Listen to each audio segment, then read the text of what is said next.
Welcome to Lighten Up, the Art of Living Clutter-Free, a podcast for people who are ready to clear the physical, the mental, and the emotional clutter that's been weighing them down. I'm Melanie Cohen, your host, coach, and guide. Each week, we talk about the clutter you can see and the clutter you can't.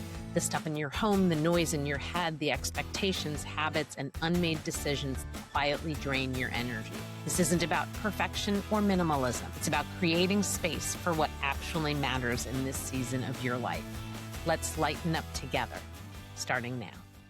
Hello and welcome back to another episode of Lighten Up, the Art of Living Clutter-Free, the place where we talk about all things clutter. First, let me introduce my guest. We have Carrie McWherter.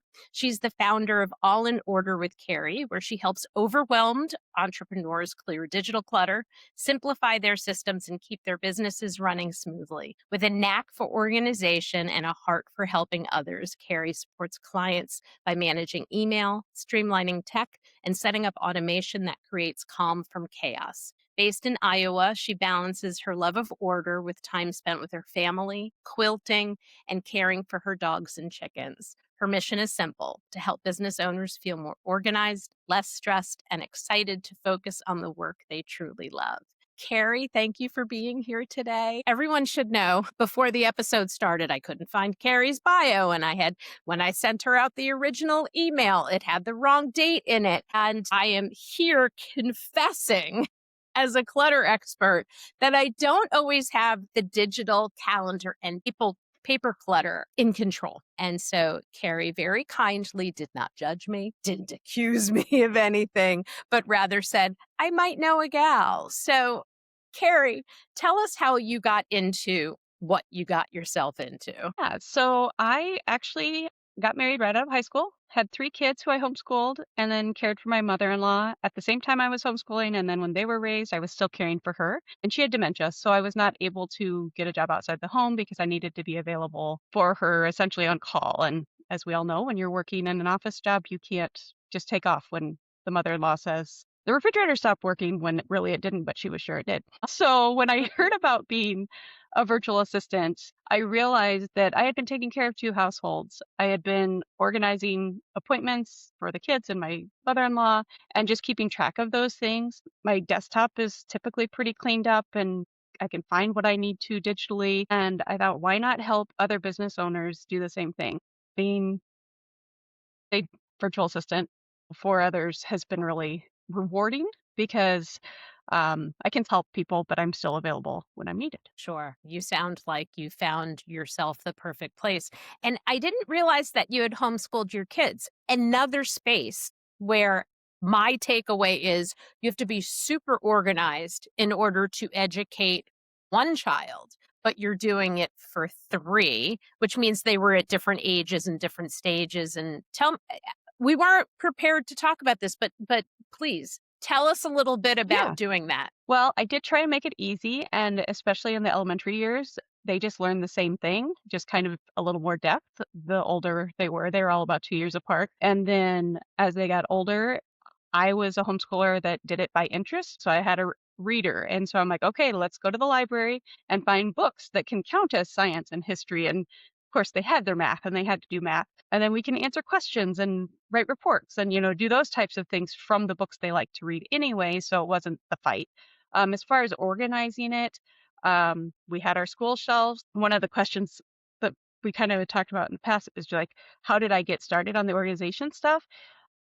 ByLady.net, it talks about a 15-minute timer. And so we use that in our homeschooling all the time. That prevented the fights of math for 15 minutes or not wanting to read. I had a son that has dyslexia.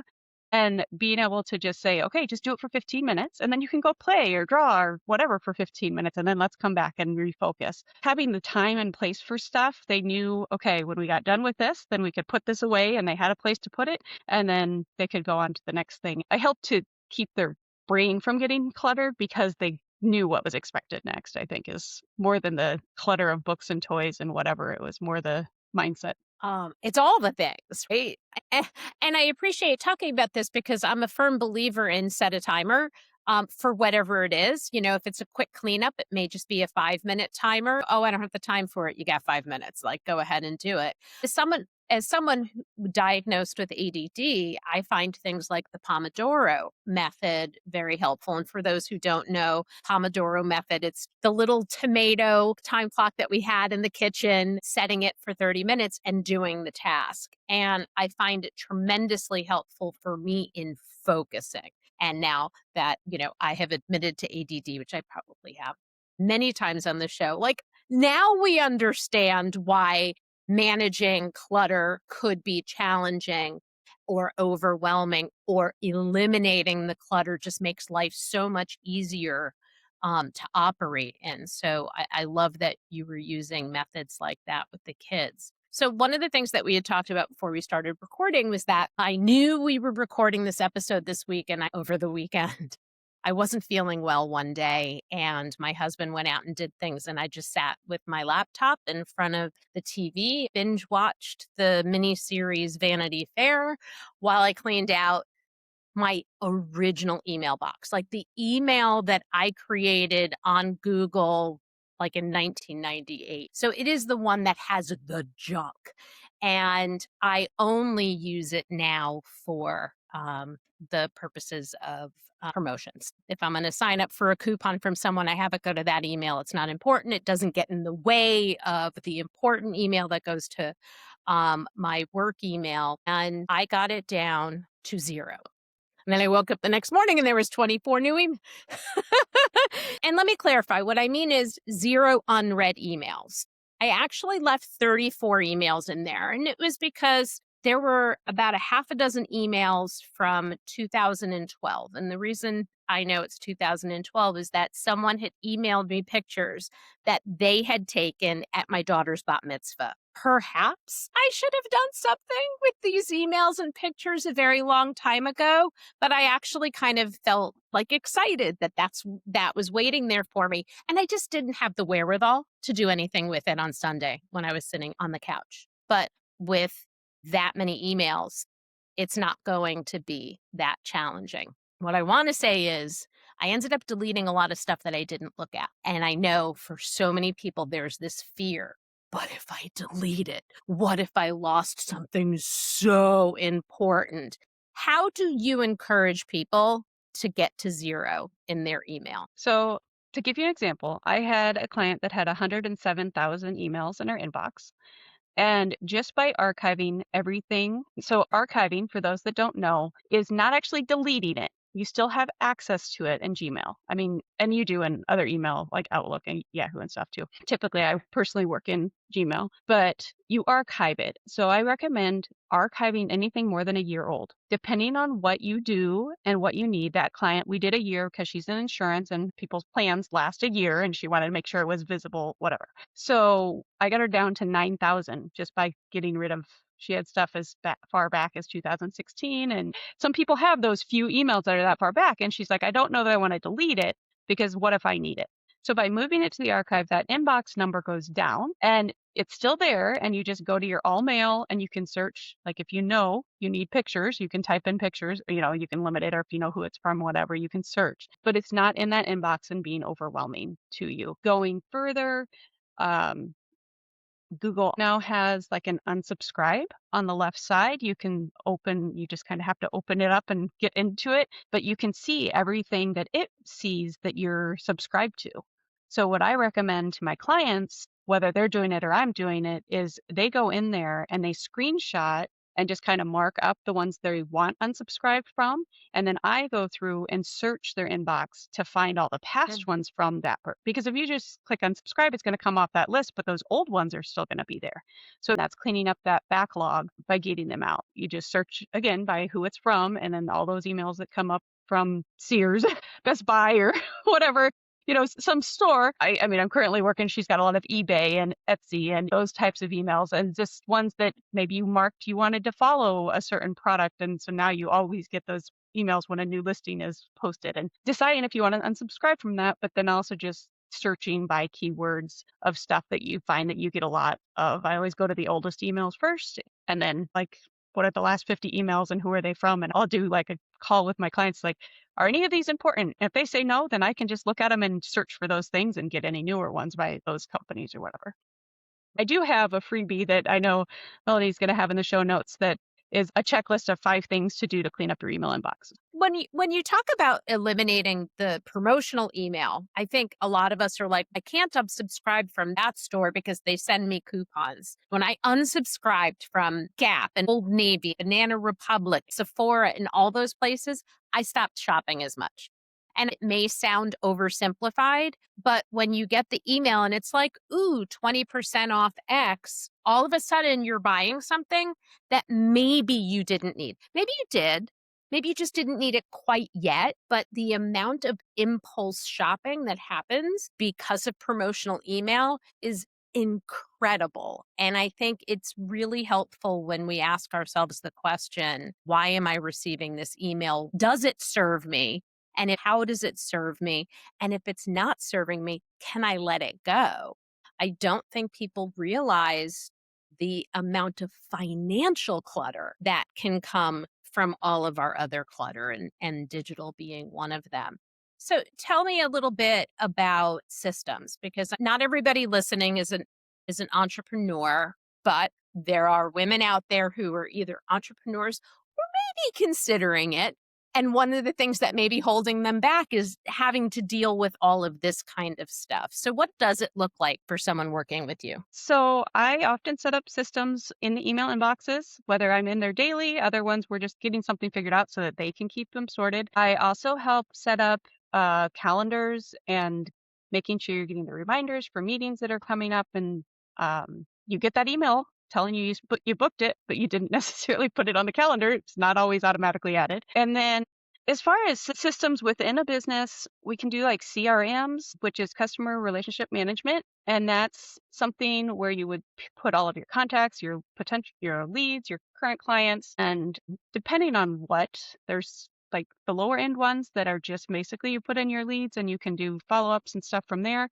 And then you have ones that are called an all-in-one, which have everything from your booking calendar to your email, what you can set your newsletters from it, or even have your websites built on it, or communities. So there's all varieties of what you can have. And so I work within those systems, or in those CRMs, and can set those up for clients. Something I do a lot of is automations. So if you have a freebie or you have an offer, I do all the steps that you would need. So anything from that initial sign up to thank you email to the follow up emails after that. And for people who are not in business, even you can set up systems in the digital world. So like say you take a lot of pictures, set up folders. And when you upload them to your computer or even on your phone, you can set up folders and sort them so that you can find what you want and you're not having to scroll through page after page after page of pictures, whether it's by person or by event. I mean, it does years for you, but sometimes it's nice to have the wedding pictures all together. I'm a quilter, so putting all the quilt pictures in one place when somebody's like, oh, what have you been working on lately?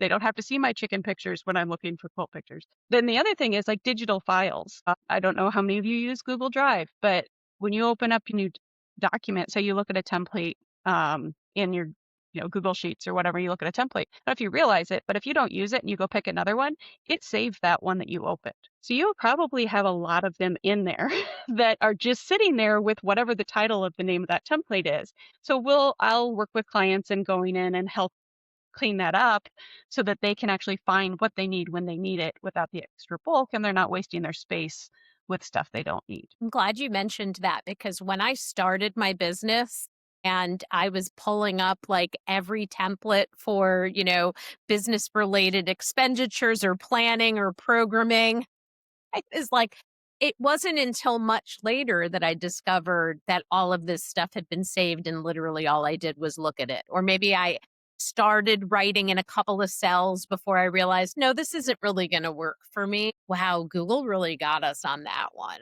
There must be a benefit to them somehow. You have to upgrade and buy more space.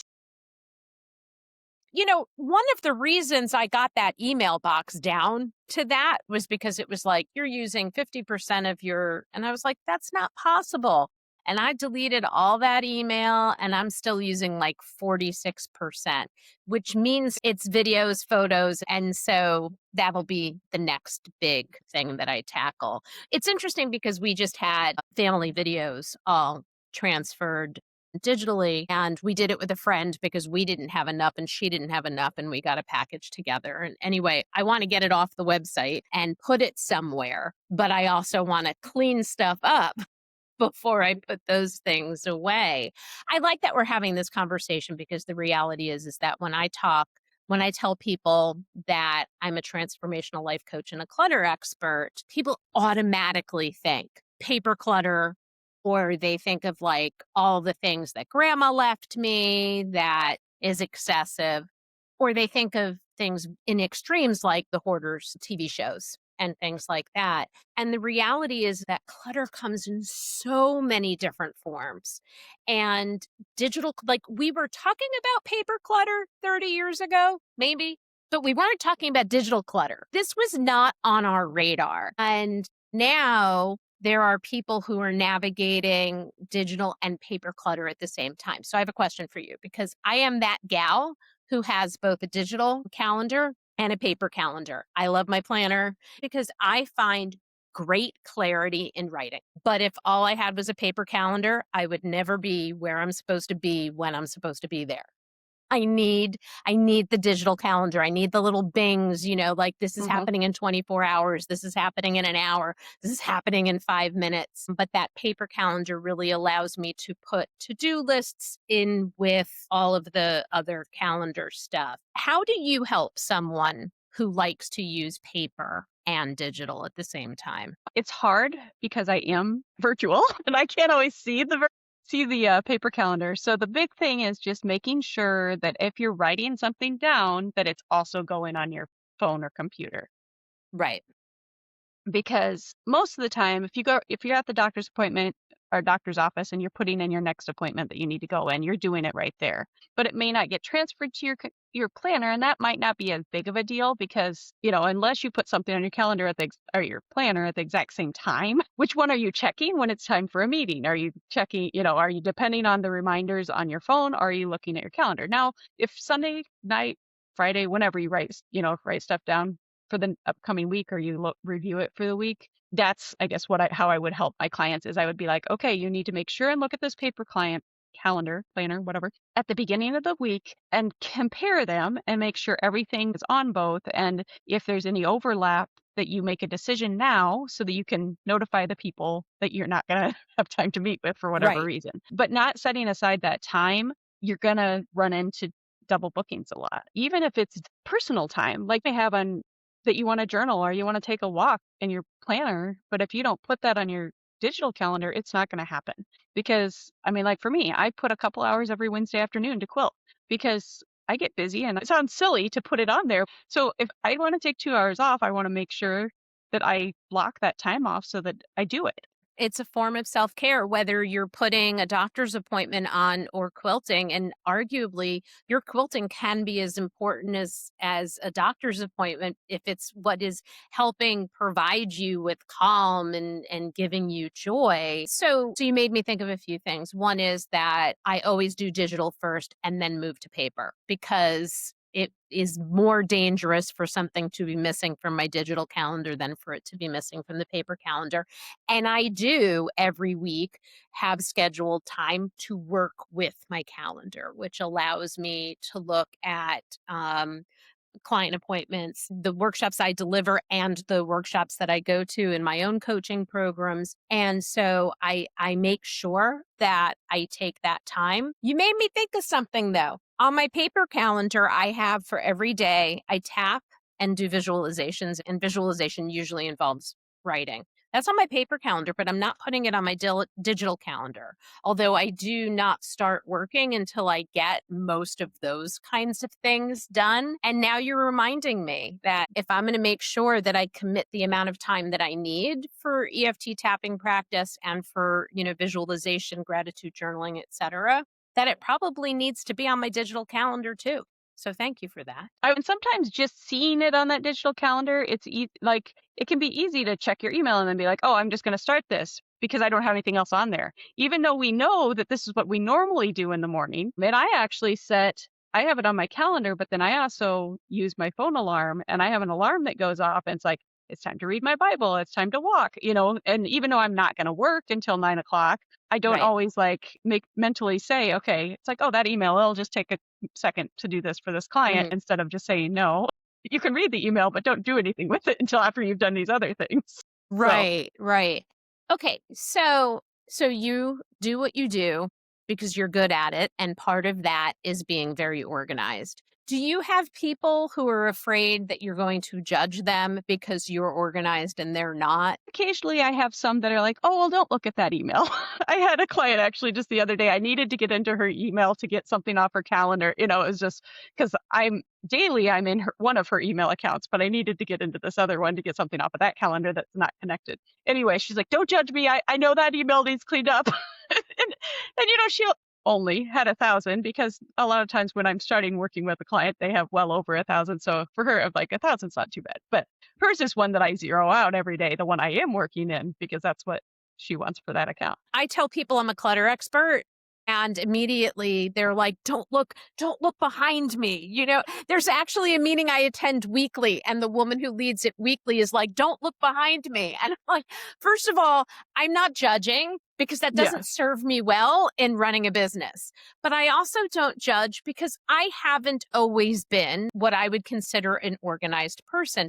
And I don't like the word organized because a lot of people are like, oh, you're an organizer. I'm not. I'm a declutterer. That if we're constantly organizing things, it's because we have too much. Yep. I completely I don't agree. mean that everything should be perfectly once and done. There's going to be a process and we're going to learn, well, maybe that strategy was good for like this room, but not that room, or this drawer, not that drawer, whatever. But I would never judge because this has been a journey that I have been on. And for, you know, people who listen, both of my parents have pretty significant issues with clutter and I'm trying to help them navigate that, but I haven't lived a clutter free existence my whole life. This was not something that I came to because I was like born with the decluttered gene, but rather it's something that I have found has made such an impact on my life to remove physical and mental clutter that, you know, like removing the things that no longer serve me so that I can make room for what really matters, to make things more meaningful, to have more impact and clarity. And Yeah, I do have other clients besides the email one that often it'll be like, well, I haven't set up a system for that, or I haven't really, I pay for it every month, but I haven't done anything with it yet. Or, right, you know, and so that's where I'm like, well, let's look at it. And it maybe they haven't used it because it's not really the good fit for them. And so I do a lot of that strategy with them is like, let's look at what you're paying for. Let's look at what you're actually using and what you want to use. Is it a good fit for where you're at in your business? Because sometimes you start out with something basic and it's good, but as your business grows, it just doesn't suit you anymore. I just got done teaching a networking class, like the follow up and what you do after you network. And one of the things I said to them was just, you know, the systems that we set up during this class may not be the system that you continue to use. And that's okay as long as you have a system in place for now. And then as your business grows right. and things change, you're okay with realizing that it's not may not work forever. Right, right, right, right. That makes sense. You know, you were talking about, you know, like, oh, the 1,000 emails. In one of the presentations that I do like a whole screen on clutter statistics. Hmm. And, you know, and I have to update it every once in a while. But the stat with respect to email is that the average person has over 1,000 unread emails in their mailbox. I've seen people with a lot more than that. So I think it's probably higher than that. So many of the things that we say that hold us back from letting go of physical clutter, but I might need it someday. It cost me a lot of money. It once belonged to. A lot of those are the things that we also say about our email. You know, but what if I need it someday? Or it came from someone in particular. But when we start asking ourselves questions like, what would be the worst thing that could happen if I deleted this email? That is often a great question to ask. I just like to shift things, like just turn it and say, but what's the best thing that can happen if I deleted it? Because If we're afraid of the worst thing, what if we were focusing on the best thing? And the best thing that can happen from cleaning this email box out is that it's not stressing me out. I don't have to spend a lot of time on it. And that can, make me feel more productive or actually be more productive because I'm not, wasting all this time weeding through, all of that email. I have a question. Have you had a client that was really hard to work with? Like, did you have a client that just couldn't, get it together even with your help? I had one, yes. And a lot of it is she was a hurry up and wait type person. So she wanted stuff Mm, done now. And then I would get to the thing. And then we'd get to a point where I needed her input on something. And then it was waiting, so it was, and then part of that was there was always an excuse of other things that came up and things she was doing. And I realized her business was growing and she has a lot of different things that she does within her business. But as her VA, it was hard to sure, help. And so it got very frustrating. And sure, every time I did get that message, it was like, now she wants this, and then I'll do this, and I'll get it to her within a few hours or a day or whatever, depending on my schedule with other clients. And then I won't hear anything for 3 weeks. So then I have to refocus my brain and sure. try and figure out where was I at and what was I doing. So yes, that would be my one that comes to mind. There's a partnership here. Yeah.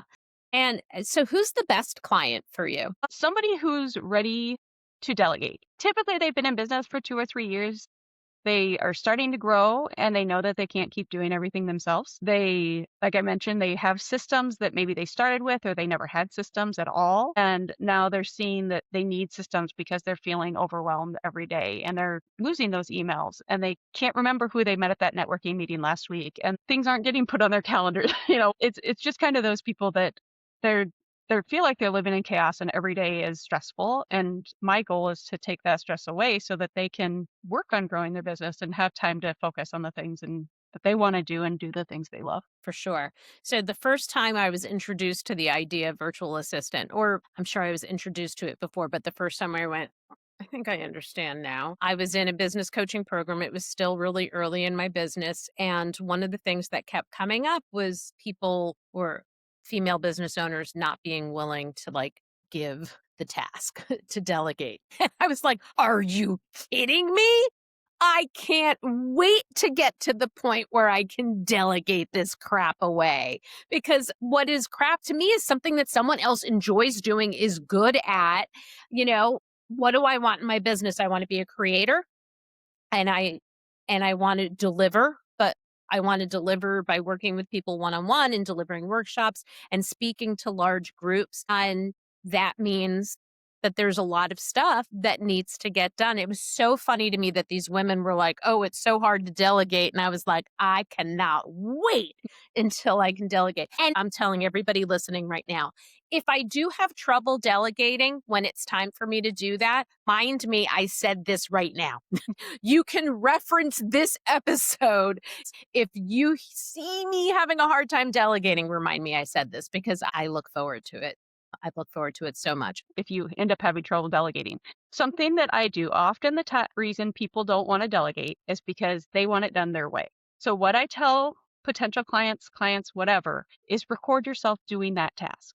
You can use loom.com or you can even get on Zoom, whatever, and just record yourself and just say, click here, do this, go here, do that. And then share that folder of those videos with your VA as part of your SOP or standard operating procedures, because actually seeing where you're clicking and what you're doing is going to help them know exactly what you want done. Some people I personally am a visual, so I like a video better than words, but I can figure it out. Sure. But often that video, you may click on something, but not type that up and not realize that you didn't type it up. And now with AI, you can usually get transcripts. I know like with Loom, you can get it'll transcribe it for you and you can edit, add in little extra notes or something that you may not have said in the video. But so that's my tip to those that it's hard to delegate. Usually it's just because they're afraid it's not going to get done right. It's not so much that they think they have to do it themselves, but they like it done a certain way. My takeaway also is in creating that video and sending it to you or whoever their VA might be, that is also an opportunity for the VA to say, you're taking too many steps. We can simplify this. There are systems that would work better than the system that you're using. And so I would imagine that that that can be helpful from that perspective too. Okay, so this is what I like to call my little podcast about clutter. And everyone sitting here knows my next question is, what is your clutter, Carrie? And I'll bet there are a lot of people listening and saying, well, she can't possibly have clutter. We've been listening to her for the last 25, 30 minutes. So if I had to challenge you and say, what kind of clutter exists in your life, whether it's literal or figurative, what would that be?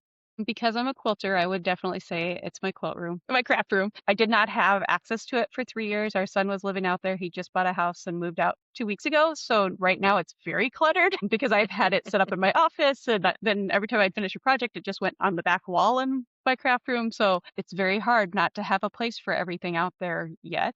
It will get there again. But yeah, if anybody's a quilter, they will understand it's easy to have, or any crafts, you understand that that clutter can add up real fast. Most crafts have a lot of little things assigned to them, 100%. How long have you been quilting? About 17 or 18 years. So it's not Made something over you learned 100 as a quilts. child then? No, nope, A nope. 100 quilts. Now, how many of them did you keep? My cedar chest is overflowing. They're all over the house. I will send you my address. I give a lot away for Um, gifts, and I, donate some to hospice houses and stuff like that. I never learned how to do any of the stuff that my mother and her sisters had learned how to do, the knitting, sewing, crocheting, needle pointing, like all of the things. But I was a competitive gymnast and training 4 or 5 hours a day, 5 or 6 days a week. There were no hours Mhm. for my grandmother to sit me down and teach me these things. So I find it such a gift, the gifts that we have received from people who do knit and crochet. And it's so funny. We just took out my Hanukkah decorations and I have all this needle pointed stuff from a boss of mine 25, 30 years ago, who was so excited because I was the only one that she was needle pointing Hanukkah stuff for. So for like 5 years, we had all these, little things. And so I love bringing those things out. There are memories associated with things. And here we go back to clutter. The reality is that we have an emotional attachment to our things because so many of them were given by or made by somebody else. I have great respect for people who are able to do those things. My patience level and my ADD might not make me the best candidate for learning those things, like in retirement where I'm like, oh, I have all this time. I think I'm just going to let other people do those things. We did in my first foray into like serious decluttering in our home. We went through our t-shirts and we went through one of those online companies where we sent them the t-shirts. I made a blanket for me. We made a blanket for my daughter. And it's great, all of the old sports tees and college tees and concert t-shirts and, funny things that people picked up along the way. I love my blanket. Half of those shirts would never fit me again. So why am I hanging on to Why keep them? them? So have you made stuff like that or are you working Yeah, mostly with fabric? I've done a few t-shirt quilts I've been hired to do most of them. I haven't made any for my own kids just because they all learned how to quilt. I was homeschooling, so they had to learn to sew. Even our son made 2 quilts. Well, if you taught him how to sew, then he knows how to replace a button and He does know how to thread a machine and all the things. So yeah, love it. it I doesn't love it. mean that he doesn't say, "Hey, mama, can you sew this for," he was in archery. He was in shooting at the Olympic level for archery. So he's like, "Can you just sew this for my limbs and for this?" I'm like, "Sure." I'm like, "You could go out there and sew that. It's just a straight stitch." But Some of us are a little afraid of a straight stitch. So, Carrie, what's something that you would want listeners to take away today? Maybe something we didn't get to or something you think is really important to say again. just knowing if you do have a business and you've been doing it on your own, you don't have to. Not that I would necessarily be the best fit for you, but obviously I would be more than happy to talk to you. I have a lot of VA friends that I could send you to if you need something that I can't offer. But as far as decluttering digitally, don't be afraid to do it. But the thing that you need to remember is pick one thing at a time. Don't try to do your email, your files, and your pictures because it's just like decluttering anything in your house. You're just going to get burnout and you're never going to finish it. Maybe it's as easy as cleaning off your desktop. Make a folder for pictures and a folder for your PDFs and a folder for spreadsheets and put stuff in folders just to clean off that initial space. When you turn your computer on in the morning, it's clean. That would be my big thing is start small and then I am the queen of what I like to call ridiculously simple goals. Like so simple that if you say it out loud, you're afraid that someone else is going to think that it's not a real goal because it's so easy. If it's that easy, it's going to get done. You're going to pat yourself on the back for getting it done. Be more confident in the next step, more motivated and inspired for the next step because you did that one little thing. And it never is really little if you accomplished something. I don't care whether you took a minute or an hour, it's starting small. Yeah. Carrie, thank you so much for being here today. I loved getting to hear about how you help people address digital clutter. yeah, thank you, Melanie, for inviting me. Yeah, you bet. Thank you for listening to Lighten Up the Art of Living Clutter-Free. If this episode resonated, please subscribe, leave a review, and share it with someone who could use just a little bit of lightness. If you're ready for deeper support, you can work with me one-on-one or join my Lighten Up Clutter-Free Mindset Group program. You can find all the details at my website, thoughtfullycoaching.com. Until next time, progress over perfection. Messy action is better than no action at all. So let's lighten up.